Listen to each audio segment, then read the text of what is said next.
لا إله إلا الله محمد رسول الله عليه صلاة الله وآله والأحبة.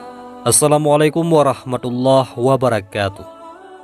Allahumma salli ala Sayyidina Muhammad wa ala ali Sayyidina Muhammad. Sahabat cinta mahabbah yang dimuliakan Allah, Alhamdulillah, pada kesempatan yang penuh berkah ini kita kembali dipertemukan dalam rangkaian perjalanan penuh hikmah, yaitu Sirah Nabawiyah.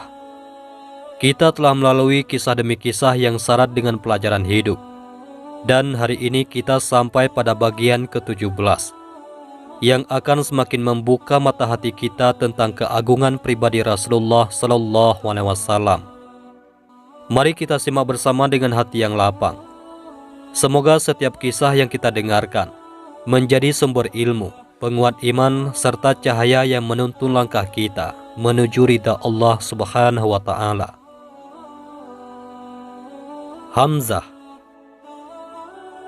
Hamzah bin Abdul Muthalib bersama pasukannya berdiri melakukan penjagaan di dekat kolam pasukan Muslim. Kolam itu merupakan tempat penting dalam pertempuran Badar. Jika pasukan Quraisy berhasil merebut kolam dan menghilangkan dahaga mereka, pasukan Muslimlah yang akan kehausan. Kemudian sepasukan berkuda Quraisy mendekat. Dua penunggang kuda terdepan berhasil ditaklukkan Hamzah.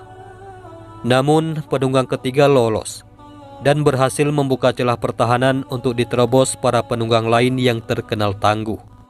Namun Hamzah sendiri berdiri menutup celah tersebut dengan pedang siaga di tangannya. Satu demi satu para penunggang Quraisy yang kehausan maju. Namun semuanya tumbang di ujung pedang Hamzah radhiyallahu an. Setelah memukul mundur para penunggang Quraisy, Hamzah menerjunkan diri ke medan tempur dengan niat untuk menghabisi para jagoan Quraisy yang dilihatnya. Tidak lama kemudian, Hamzah berhasil merobohkan Hanzalah bin Abu Sufyan dan Harits bin Amir. Tiba-tiba Naufal bin Khuwailid berhasil menerobos ke tengah barisan pasukan muslimin. Dengan kudanya yang menggila, ia menyerang beringas, menerjang dan menginjak-injak. Topi dan baju besi yang dipakai Naufal sulit ditembus oleh pedang pasukan muslimin. Namun Hamzah datang dan menyerangnya. Naufal segera menggebrak kudanya dan menyerang. Hamzah melompat ke belakang, berputar dan balik menyerang. Pedangnya berkelebat membelah udara. Beberapa tentara kedua belah pihak berhenti bertempur dan memperhatikan pertarungan yang mengerikan itu. Kuda Naufal roboh, tetapi Naufal melompat berdiri dan meneruskan pertarungannya dengan ganas. Akhirnya Hamzah radhiyallahu an berhasil menebas leher Naufal bin Khuwailid. Pekikan takbir membahana, Allahu Akbar, Allahu Akbar, Allahu Akbar. Selangkah demi selangkah, pasukan Quraisy mundur. Pasukan Muslim yang tanpa perisai, topi dan baju besi mendesak barisan musuh untuk mundur, yang kebanyakan mengenakan baju besi lengkap. Demikian gagahnya Hamzah bertempur, sampai beberapa pasukan Quraisy yang mundur saling bertanya, siapakah laki-laki yang berbulu dadanya halus dan wajahnya tertutup debu? Itulah Hamzah, sahut yang lain dengan suara tercekat. Dialah yang sebenarnya banyak menyerang kita, sahut yang lain sambil terus berlari. Tewasnya Abu Jahal. Melihat pasukannya mulai berdesak, Abu Jahal berusaha menata kembali barisannya. Ia mendengar seseorang berseru, pasukan Muhammad cuma 300 orang. Mereka tidak mengenakan pakaian pelindung kecuali pedang belaka. Namun setiap kali ada yang terbunuh di antara mereka, pasti ada yang terbunuh di pihak kita. Kemudian jika dari pihak kita gugur 300 orang, kita tidak punya peluang untuk hidup. Mundur, mundur. Abu Jahal mengutus Ikrimah untuk mendorong barisan-barisan Quraisy agar bertahan, seraya mengingatkan bahwa merekalah para pemimpin Arab. Namun pasukan Muslim terus maju tidak tertahankan. Dua prajurit muda Muslim bahkan berhasil mendekati Abu Jahal dan menyerangnya. Abu Jahal yang sombong dan gagah dengan senjata lengkap tak mampu mengalahkan dua pemuda itu dan ia pun terbunuh. Kedua prajurit itu adalah Mu'az bin Afra dan Abdullah bin Mas'ud. Mereka membawa kepala Abu Jahal ke hadapan Rasulullah SAW seraya berkata, "Ya Rasulullah, inilah kepala Abu Jahal, sang penentang Rasul Allah." Rasulullah SAW bersabda, "Allah, tidak ada Tuhan selainnya. Demi Allah, kalianlah yang membunuh Abu Jahal?" Saat mereka menjawab, "Benar ya Rasulullah." Segera saja Rasulullah SAW bersujud kepada Allah seraya mengucapkan, "Segala puji bagi Allah yang benar janjinya dan yang telah menolong hambanya yang telah mengalahkan tentara musuhnya." Setelah itu, pasukan musuh mundur dalam keadaan kocar-kacir. Pasukan besar dan persenjataan lengkap itu telah lumpuh. Mundur tergesa-gesa meninggalkan benda-benda berharga di dalam perkemahan. Hanya keselamatan diri yang kini mereka pikirkan. Adapun strategi yang diterapkan Rasulullah SAW terhadap pasukannya adalah bertahan di tempat tanpa bergerak sedikit pun pada awal pertempuran. Maka untuk pertama kali dalam sejarah perangnya, orang Quraisy melihat ada pasukan pejalan kaki yang mampu menahan gelombang-gelombang serbuan pasukan berkuda. Rasulullah SAW terus memerintahkan pasukannya bertahan sampai serangan musuh melemah. Setelah itu, barulah beliau memerintahkan serangan balasan. Lalu pasukan muslim pun maju dan tidak memberikan kesempatan lagi kepada musuh untuk membenahi barisan mereka. Setelah perang, meski musuh mundur dengan tergesa-gesa, Rasulullah SAW mengutus beberapa pengintai untuk mengikuti ekor pasukan Quraisy. Rasulullah SAW ingin benar-benar yakin bahwa mereka benar-benar mundur ke Mekah, bukan melakukan tipu daya untuk kemudian menyerang kembali atau malah bergerak ke arah Madinah. Setelah mendengarkan laporan dari pasukan pengintai, barulah Rasulullah benar-benar bisa merasa tenang, karena ternyata musuh kembali ke kota mereka dengan menanggung semua beban kekalahan. Rasulullah SAW mengajak Ammar bin Yasir melihat mayat Abu Jahal seraya bersabda, "Allah telah membunuh orang yang dulu membunuh ibumu." Kemudian Rasulullah SAW meninjau langsung bekas medan pertempuran. Rasulullah menemukan 14 orang sahabatnya gugur sebagai syahid. Sedangkan 70 orang Quraisy terbunuh, 70 lainnya menjadi tawanan kaum muslimin. Rasulullah memerintahkan agar para syuhada yang gugur dikuburkan. Sementara itu, mayat-mayat Quraisy dimasukkan ke dalam sebuah sumur yang kering, lalu ditimbun dengan batu. Pasukan muslim kembali ke Madinah dengan membawa kemenangan yang gemilang. Rasulullah SAW memperhatikan raut wajah para sahabat yang berseri-seri, kecuali Huzaifah bin Utbah yang telah membunuh ayahnya sendiri. Rasulullah SAW mendekati Huzaifah dan bertanya, "Barangkali saja duka menyelimuti hatimu karena kematian ayahmu." "Hatiku sama sekali tak merasa goyah mengenai ayahku atau kematiannya, ya Rasulullah. Akan tetapi, aku mengenal pemikiran kesabaran dan keutamaannya. Aku sebenarnya sangat berharap dia akan mendapat hidayah Allah. Setelah aku melihat kenyataan yang menimpa ayahku, aku merasa sangat berduka." Demikian jawab Huzaifah. Rasulullah SAW mengangguk, lalu menghibur hati Huzaifah dan mendoakannya. Kemudian Rasulullah mendekati barisan para tawanan. Kening Rasulullah berkerut menyaksikan sebagian sahabatnya mengikat para tawanan dengan kuat dan menertawakan mereka. "Hendaklah kalian memperlakukan para tawanan dengan baik." Demikian sabda Rasulullah. Meninggalnya Ruqayyah. Rasulullah SAW meminta pendapat para sahabat tentang para tawanan. Umar bin Khattab mengusulkan agar para tawanan itu dibunuh. Sangat berbahaya jika melepaskan mereka, walau keluarganya menebus dengan gunung harta, sebab mereka dapat kembali memerangi kaum muslimin. Abu Bakar radhiyallahu an berpendapat lain, yang mengusulkan agar para tawanan dibiarkan ditebus keluarganya, dengan harapan mudah-mudahan suatu saat kelak mereka mau mengikuti ajaran Islam. Lagi pula, uang yang dibayarkan dapat digunakan untuk melengkapi persenjataan kaum muslimin. Rasulullah SAW cenderung pada pendapat Abu Bakar. Rasulullah berdiam sementara di luar Madinah untuk menunggu tebusan dari pihak Quraisy. Para tawanan pun ditebus dengan uang dan mereka kembali bebas. Namun setelah itu Rasulullah SAW mendapat berita bahwa pihak Quraisy sedang mengadakan persiapan penyerbuan dengan jumlah pasukan yang jauh lebih besar.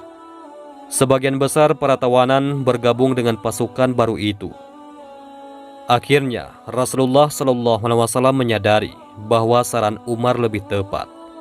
Tidak pantas bagi seorang Rasulullah SAW mempunyai tahanan sebelum menghancurkan musuh-musuhnya di muka bumi. Setelah itu, harta rampasan perang dibagikan dengan rata kepada pasukan. Mereka pun kembali ke Madinah.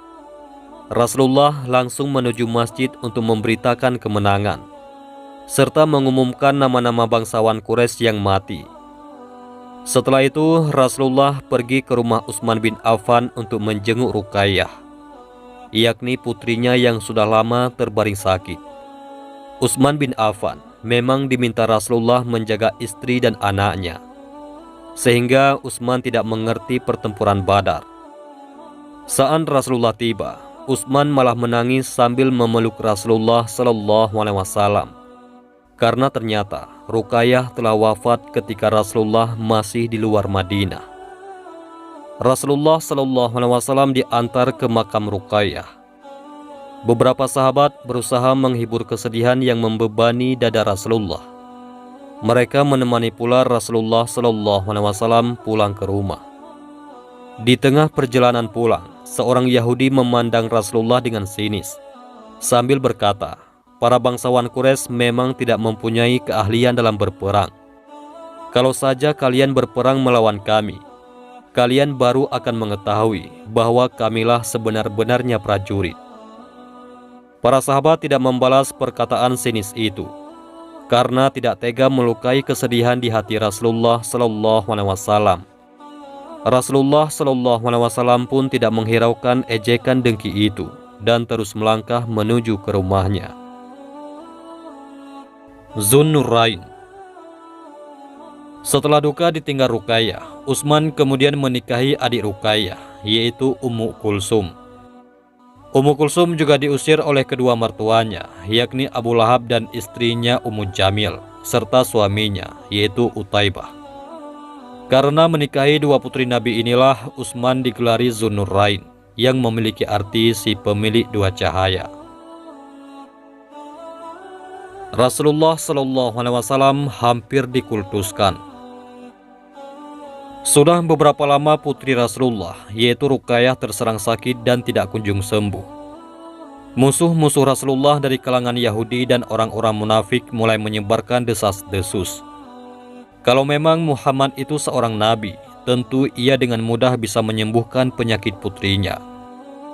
Jangan-jangan dia memang bukan seorang nabi, melainkan tukang sihir, timpa yang lain. Dulu di Mekah, sihirnya berhasil memikat banyak orang, tetapi di sini ternyata tidak mempan. Desas-desus yang beredar gencar membuat keimanan sebagian orang mulai goyah. Orang-orang munafik yang dipimpin Abdullah bin Ubay semakin bersemangat mengatakan ini dan itu tentang pribadi Rasulullah SAW. Mendengar itu, sebagian muslim bangkit amarahnya. Mereka melawan desas-desus itu dengan sanjungan pujian dan pemujaan kepada Rasulullah. Jangankan menyembuhkan penyakit, menghidupkan orang mati pun tentu Rasulullah bisa. Demikian kata mereka. Mendengar hal-hal seperti itu, Rasulullah SAW segera datang dan bersabda, "Janganlah kalian menyanjung-nyanjung diriku. Bagaimana kami tidak akan menyanjung dirimu ya Rasulullah? Bukankah engkau adalah pemimpin kami semua?" Rasulullah menggeleng. Rasulullah kemudian bersabda bahwa dirinya hanyalah manusia biasa. Ia tidak dapat menolak atau menyembuhkan penyakit apabila hal itu memang sudah dikehendaki Allah. Rasulullah adalah manusia yang juga dapat menangis, tertawa, kepayahan, kesegaran, tidur, marah, senang, lapar, makan, dan perlu pergi ke pasar seperti orang lain. Bahkan Rasulullah sendiri menderita sakit. Seorang tabib dipanggil datang untuk melakukan penyembuhan. Tabib itu melakukan pembekaman agar darah yang mengandung penyakit keluar. Namun begitu darah Rasulullah keluar, tabib yang suka menyanjung itu menjilati darah Rasulullah. Segera saja Rasulullah SAW melarang tabib itu dengan keras sambil bersabda, "Semua darah haram, semua darah haram." Demikianlah, di satu sisi ada orang yang membenci Rasulullah. Sementara di sisi lain, banyak orang yang justru memuja Rasulullah secara berlebihan. Adapun sehari sebelum Rasulullah SAW tiba di Madinah, berita kemenangan dibawa oleh Zaid bin Haritsah dan Abdullah bin Rawaha dari dua jurusan yang berlainan. Kaum muslimin segera keluar rumah dan bergembira menyambut kemenangan besar ini. Mekah terkejut. Sementara itu keadaan sebaliknya menimpa Mekah. Al-Haisman bin Abdullah Al-Khuzai tergesa-gesa memasuki Mekah. Diberitakannya kehancuran pasukan Quraisy dan bencana yang telah menimpa para pemimpin, pembesar, dan bangsawan mereka. Mulanya orang Mekah tidak percaya, tetapi setelah yakin bahwa Al-Haisman tidak mengigau, seluruh kota menjadi penuh dengan jerit tangis. Abu Lahab yang tidak ikut berperang sangat terpukul mendengar berita mengerikan itu. Tidak mungkin, demikian igaunya. Keesokan harinya, ia jatuh sakit dan menderita demam selama 7 hari sebelum akhirnya meninggal dunia. Para pemuka Quraisy pun berkumpul untuk memutuskan yang akan mereka lakukan. Ingat, sesedih apapun hati kita, jangan menunjukkan duka cita secara berlebihan. Demikian kata salah seorang di antara mereka. Jika Muhammad dan teman-temannya mendengar ini, mereka akan mengejek kita habis-habisan. Jangan cepat-cepat datang membawa tebusan untuk membebaskan para tawanan, usul yang lain. Nanti Muhammad akan meminta harga yang terlampau tinggi. Kita tunggu kesempatan baik untuk menebus mereka. Setelah beberapa lama, barulah orang-orang Quraisy berdatangan untuk menebus para tawanan. Salah seorang di antaranya adalah Mikraz bin Haf. Dia datang untuk menebus Suhail bin Amir. Suhail dikenal suka menjelek-jelekkan Rasulullah SAW. Begitu mengetahui Suhail akan dibebaskan, Umar bin Khattab menjadi sangat geram. Ia mendatangi Rasulullah SAW dan berkata, "Ya Rasulullah, izinkan saya mencabut 2 gigi seri Suhail bin Amir, supaya lidahnya tidak terjulur keluar dan tidak lagi berpidato mencercamu di mana-mana." Namun Rasulullah SAW menjawab permintaan Umar dengan kata-kata yang sangat agung. "Aku tidak akan memperlakukannya secara kejam, supaya Allah tidak memperlakukan aku demikian, sekalipun aku seorang nabi." Hindun. Seberapapun kuatnya orang-orang Quraisy menutupi kesedihannya, luka yang dalam itu tidak terbendung juga. Para wanita Quraisy selama sebulan penuh menangisi mayat-mayat para pejuang mereka. Mereka menggunting rambutnya sendiri, lalu membawa kuda dan unta orang-orang yang sudah mati. Setelah itu, mereka menangis sambil mengelilinginya. Hampir semua wanita yang kehilangan kerabatnya berlaku demikian, kecuali Hindun binti Utbah, yakni istri Abu Sufyan. Ketiga orang yang mati dalam duel sebelum pertempuran adalah orang-orang terdekat yang sangat disayangi Hindun. Utbah bin Rabi'ah adalah ayahnya, Syaibah bin Rabi'ah adalah pamannya, dan Walid bin Utbah adalah kakaknya. Belum lagi beberapa keluarganya yang lain yang juga mati dalam pertempuran. Bisa dikatakan, di antara wanita Quraisy, Hindunlah yang paling banyak kehilangan. Sehingga pantaslah jika ia menunjukkan duka cita lebih banyak dibandingkan yang lain. Melihat Hindun tidak menangis, para wanita Quraisy keheranan. Beberapa dari mereka mendatangi Hindun sambil bertanya, "Kau tidak menangisi ayahmu, saudaramu, pamanmu, dan keluargamu yang lain?" Hindun berpaling dan menatap kawan-kawannya dengan tajam. Para wanita itu terkejut mengetahui bahwa bukan air mata yang mereka lihat di mata Hindun, melainkan api dendam yang berkobar-kobar. Hindun menjawab dengan kata-kata keras, "Aku menangisi mereka supaya nanti didengar oleh Muhammad dan teman-temannya, sehingga mereka bisa menyoraki kita, begitu. Dan supaya wanita-wanita Khazraj juga bisa menyoraki kita. Tidak, aku harus menuntut balas kepada Muhammad dan teman-temannya. Haram bagiku memakai minyak wangi sebelum kita dapat memerangi Muhammad. Sungguh, kalau aku dapat mengetahui bahwa kesedihan dapat hilang dari hatiku, tentu aku menangis. Tetapi kesedihan ini baru akan hilang kalau mayat orang yang telah membunuh orang-orang yang kucintai itu sudah kulihat dengan mata kepalaku sendiri." Setelah itu Hindun benar-benar menjalankan sumpahnya. Ia tidak memakai minyak wangi atau mendekati suaminya. Ia terus dan terus membakar semangat dendam orang-orang Quraisy sampai kemudian tiba saat perang Uhud. Abu Sufyan sendiri bersumpah tidak akan mencuci kepala dengan air sebelum ia memerangi kembali Rasulullah Shallallahu Alaihi Wasallam. Kisah menantu Rasulullah.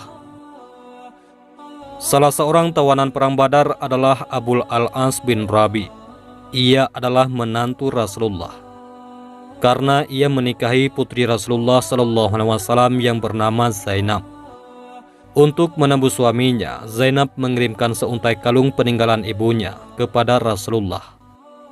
Ketika melihat kalung milik Khadijah itu, Rasulullah Shallallahu Alaihi Wasallam amat terharu. Air mata pun menetes di pipi Rasulullah. Melihat duka Rasulullah, para sahabat setuju untuk membebaskan Abul Al-As bin Rabi tanpa harus membayar tebusan. Rasulullah Shallallahu Alaihi Wasallam mengembalikan kalung Khadijah kepada Abul As dan meminta agar Abul As menceraikan Zainab. Menurut hukum Islam, seorang wanita mukmin memang tidak boleh menikahi laki-laki kafir, dan Abul Al-As pun menyetujui permintaan itu.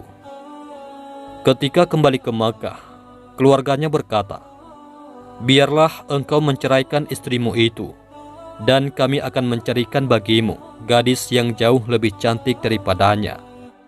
Namun Abul As amat mencintai Zainab sehingga ia berkata, "Di suku Quraisy tidak ada gadis yang dapat menandingi istriku." Walaupun dihalang-halangi oleh orang Quraisy, Abul As melepaskan Zainab ke Madinah. Di tengah jalan, beberapa orang Quraisy mengganggu unta Zainab sehingga putri Rasulullah yang sedang hamil itu jatuh. Ketika itulah Zainab mengalami keguguran kandungannya. Beberapa waktu kemudian, Abul As pergi membawa barang-barang dagangan Quraisy. Namun saat tiba di dekat Madinah, sebuah pasukan patroli Muslim memergokinya. Mereka pun menyita semua barang bawaan. Abul As diam-diam berlindung dalam gelapnya malam. Abul As bin Rabi masuk ke Madinah dan meminta perlindungan kepada Zainab. Zainab pun melindunginya. Mengetahui hal itu, kaum muslimin mengembalikan barang-barang dagangan yang dibawa oleh Abul As. Dia pun segera pulang ke Mekah dan mengembalikan semua barang itu. Kemudian berkata, "Masyarakat Quraisy, masih adakah dari kamu yang belum mengambil barangnya?" "Tidak ada," jawab mereka. "Engkau ternyata orang jujur dan murah hati." Ketika itu Abul As pun masuk Islam dan kembali ke Madinah. Dengan bahagia, Rasulullah Shallallahu Alaihi Wasallam mengembalikan Zainab kepada Abul As sebagai seorang istri. Al-Quran berbicara seputar peperangan. Berkenaan dengan peperangan tersebut turunlah surat Al-Anfal. Surat ini merupakan komentar ilahi terhadap peperangan tersebut. Komentar tersebut sangat berbeda dengan komentar-komentar yang dikemukakan oleh para raja dan panglima perang setelah meraih kemenangan. Pertama, Allah mengalihkan pandangan kaum muslimin untuk melihat segala kekurangan akhlak yang masih ada pada diri mereka dan sebagainya, agar mereka berupaya untuk menyempurnakan jiwa mereka dan membersihkannya dari kekurangan-kekurangan tersebut. Kemudian Allah Subhanahu wa Ta'ala memuji segala hal yang ada dalam kemenangan tersebut, berupa pertolongan Allah secara gaib kepada kaum muslimin. Hal itu dikemukakan kepada mereka agar mereka tidak terpedaya dengan keberanian mereka, sehingga jiwa mereka menjadi sombong. Bahkan agar mereka bertawakal kepada Allah, menaatinya dan menaati Rasulullah Sallallahu Alaihi Wasallam. Kemudian Allah Subhanahu wa Ta'ala menjelaskan tujuan mulia yang melandasi Rasulullah Sallallahu Alaihi Wasallam terjun dalam peperangan berdarah tersebut, dan menunjukkan kepada mereka sifat-sifat dan akhlak yang dapat menyebabkan kemenangan dalam peperangan. Kemudian berbicara kepada kaum musyrikin, orang-orang munafik, orang-orang Yahudi dan para tawanan perang. Dia menasihati mereka secara baik dan membimbing mereka untuk tunduk kepada kebenaran. Selanjutnya, berbicara kepada kaum muslimin seputar masalah perampasan barang dan menetapkan prinsip-prinsip masalah tersebut kepada mereka. Setelah itu dia menjelaskan dan menetapkan undang-undang peperangan dan perdamaian yang sangat mereka butuhkan setelah dakwah Islam memasuki fase tersebut. Sehingga peperangan kaum muslimin berbeda dengan peperangan orang-orang jahiliyah. Kaum muslimin memiliki kelebihan dalam hal akhlak dan nilai, dan menegaskan kepada dunia bahwa Islam bukan sekedar teori, namun juga mendidik penganutnya secara praktis di atas asas dan prinsip yang diserukan olehnya. Kemudian menetapkan beberapa ketentuan dari undang-undang negara Islam yang menjelaskan tentang perbedaan antara kaum muslimin yang tinggal di dalam batas negara Islam dan kaum muslimin yang tinggal di luar batas negara Islam. Pada tahun kedua Hijriyah, diwajibkannya saum Ramadan, diwajibkannya zakat fitrah, dan dijelaskannya nisab-nisab zakat yang lain. Diwajibkannya zakat fitrah, serta meringankan beban yang dipikul oleh sejumlah besar kaum muhajirin, karena mereka adalah kaum fukara yang tidak dapat memenuhi kebutuhan hidupnya. Di antara peristiwa yang terindah adalah hari raya pertama bagi kaum muslimin, jatuh pada bulan Syawal tahun kedua Hijriyah, setelah meraih kemenangan dalam peperangan Badar. Alangkah indahnya hari raya yang membahagiakan itu, yang Allah berikan kepada mereka setelah mereka meraih kemenangan dan kemuliaan. Alangkah indahnya pemandangan sholat Id yang mereka lakukan setelah mereka keluar dari rumah-rumah mereka sambil mengumandangkan takbir, tauhid, dan tahmid. Hati mereka penuh dengan harapan kepada Allah, rindu kepada rahmat dan keridhaannya. Setelah Allah berikan berbagai nikmat kepada mereka dan didukung dengan pertolongannya, hal itu diingatkan kepada mereka dengan firman-Nya. Dan ingatlah para muhajirin, ketika kamu masih berjumlah sedikit lagi tertindas di muka bumi, yaitu Mekah. Kamu takut orang-orang Mekah akan menculik kamu, maka Allah memberi kamu tempat menetap, yaitu Madinah, mendukung kamu dengan pertolongannya dan memberi rezeki kamu dari yang baik-baik agar kamu bersyukur. Al-Quran Surah Al-Anfal ayat 26. Berbagai operasi militer antara Badar dan Uhud. Perang Badar merupakan awal pertarungan bersenjata antara kaum muslimin dan kaum musyrikin, dan merupakan peperangan yang menentukan. Kaum muslimin memperoleh kemenangan besar yang diakui oleh seluruh orang Arab. Orang yang menyesali akibat perang tersebut adalah mereka yang secara langsung memperoleh kerugian besar, yaitu kaum musyrikin atau orang-orang yang memandang kemuliaan dan kemenangan kaum muslimin merupakan pukulan telak terhadap eksistensi keagamaan dan perekonomian mereka, yaitu kaum Yahudi. Sejak kaum muslimin meraih kemenangan dalam perang Badar, dua kelompok tersebut menyimpan amarah terhadap kaum muslimin.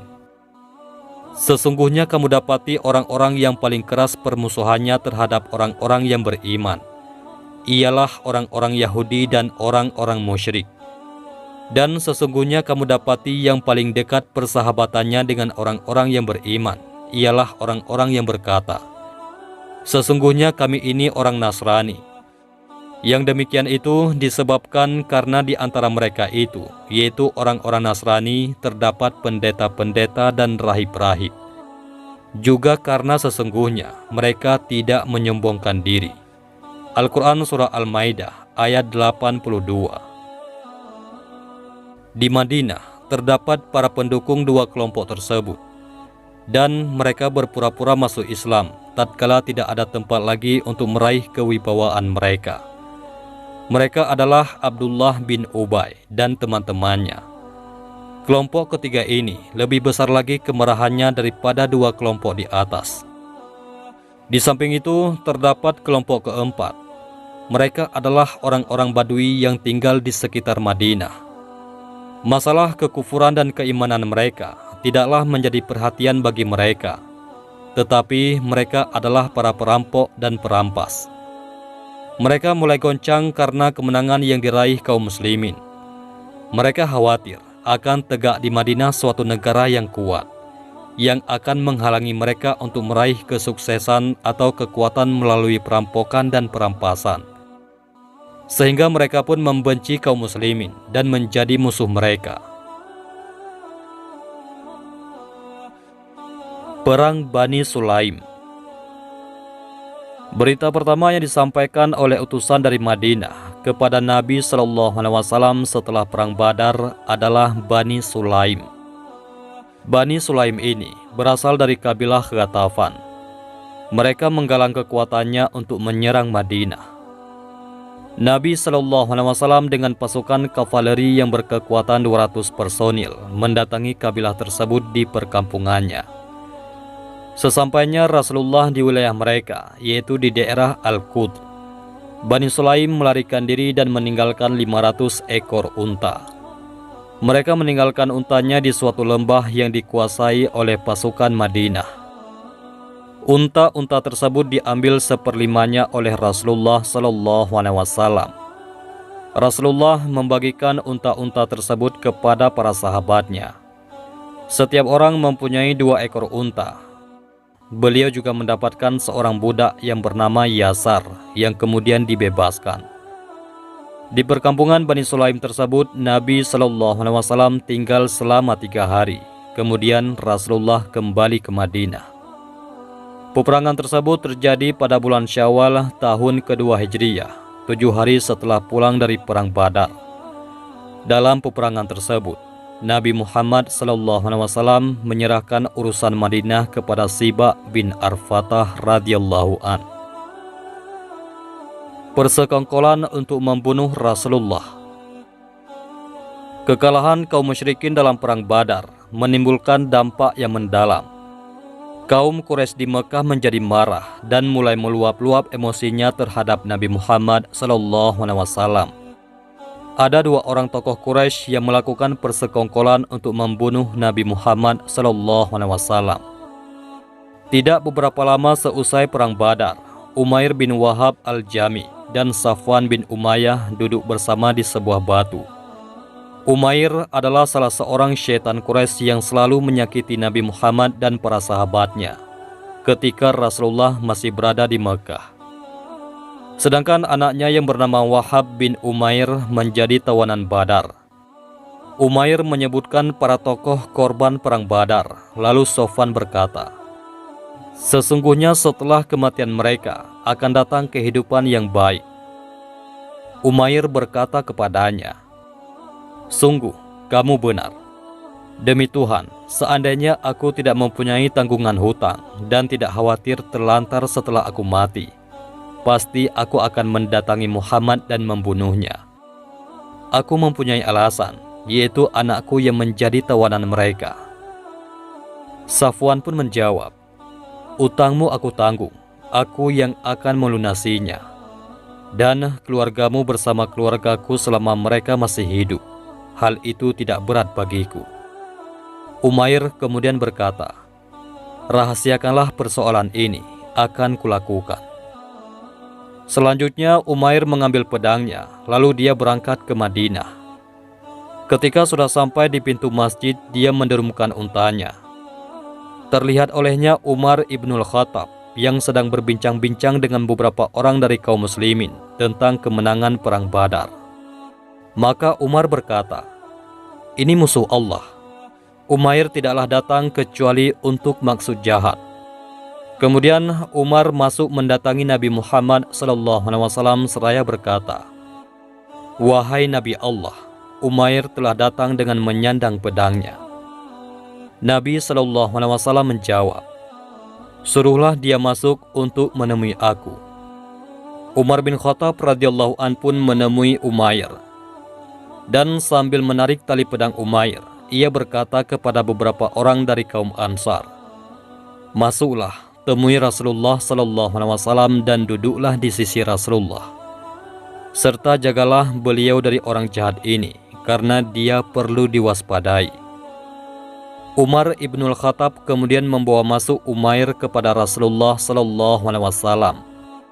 Setelah melihatnya dan Umar memegang tali pedang yang berada di lehernya, Nabi SAW bersabda, lepaskanlah wahai Umar, dan mendekatlah hai Umair. Umair kemudian mendekat dan berkata, selamat pagi. Nabi SAW menjawab, Allah telah memuliakan kami dengan suatu penghormatan yang lebih baik dari penghormatanmu hai Umair, yaitu dengan salam penghormatan penduduk surga. Rasulullah kemudian bertanya, hai Umair, ada keperluan apa kamu datang? Umair menjawab, aku datang karena anakku menjadi tawananmu, perlakukanlah ia secara baik. Rasulullah SAW bertanya, lalu untuk apa pedang yang ada di lehermu itu? Umair menjawab, semoga Allah memperburuk pedang tersebut. Apakah pedang ini berguna bagi kami? Nabi SAW berkata, berkatalah secara jujur, kamu datang dalam rangka apa? Umair menjawab, aku tidaklah datang kecuali untuk keperluan tersebut.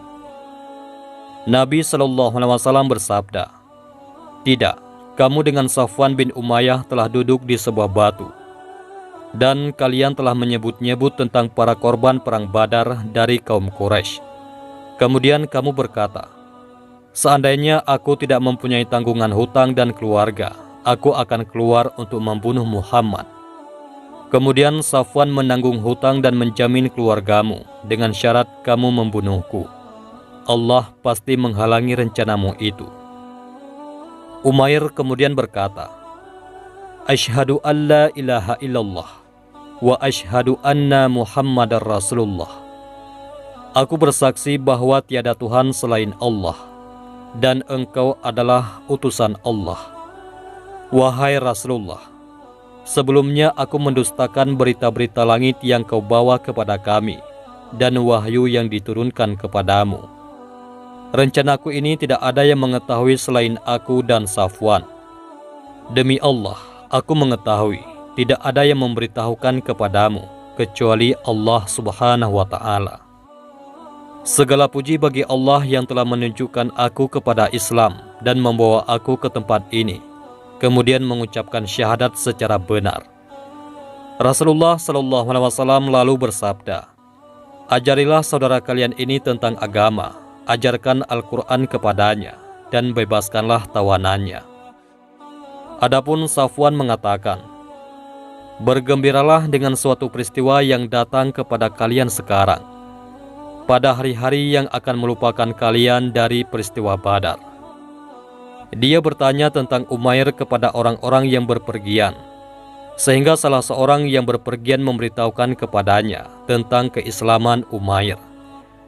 Safwan bersumpah untuk tidak berbicara kepadanya selama-lamanya dan tidak akan memberikan suatu manfaat kepadanya selama-lamanya. Umair kemudian kembali ke Mekah dan tinggal di sana menyerukan Islam. Kemudian banyak orang yang masuk Islam melalui dakwahnya. Wallahu a'lam bissawab.